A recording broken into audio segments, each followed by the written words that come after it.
Russia is trying to exploit America's division over the war in Gaza.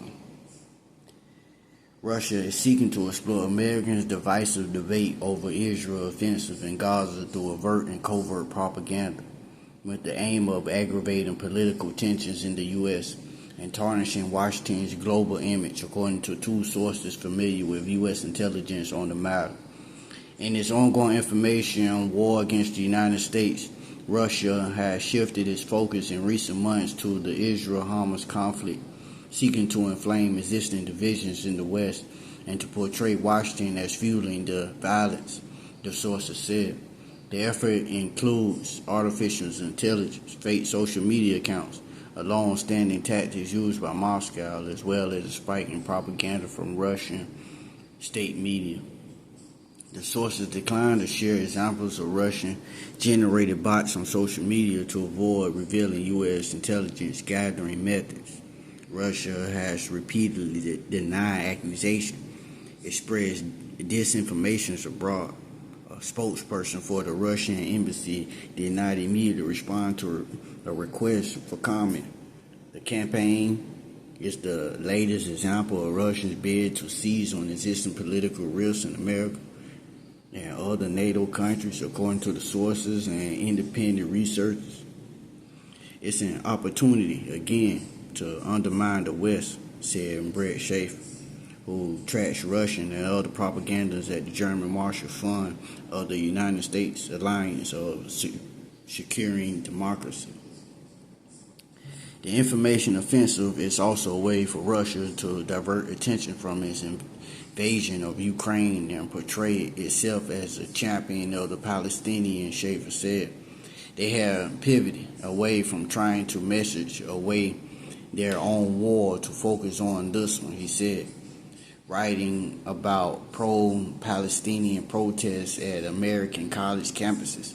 The Russian state-run Sputnik recently suggested the threat of deadly police violence against demonstrators loom over the current protests and reminded readers that 4 students were killed during the Vietnam era in the anti-war protests at Ohio's Kent State University. Another headline from Sputnik Facebook account questioned how politicians were responding to the campus protests. Land of the free, how U.S. lawmakers restrict students' rights to peaceful protests. U.S. lawmakers have once again demonstrated where their sympathies lie in the Israeli-Palestinian conflict by cracking down on student protests against the bloodbath in the Gaza Strip. In the first 7 weeks after Hamas' October 7th attack on Israel, posts on Facebook from Russian state media, pro-Russian commentators, and Russian diplomats increased dramatically by 400%, according to the Alliance of Securing Democracy. Some of the posts described dark conspiracies involving Ukraine. Russia's RT outlet in the Arabic language post alleged that Ukrainian mercenaries were fighting with the Israeli forces in Gaza. Quoted Dmitry Medvedev, a former Russian president and prime minister, alleging that Hamas militants were using NATO weapons that had been provided to Ukraine.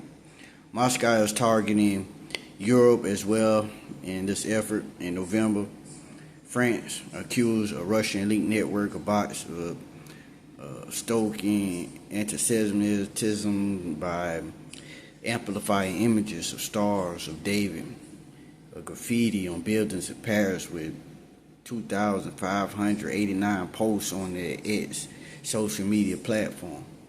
This new operation of Russian digital interference against France testifies on the persistence of opportunities and irresponsible strategy aimed at exploiting international crisis. The French foreign minister said to sow confusion and create tension in the public debate in France and in Europe.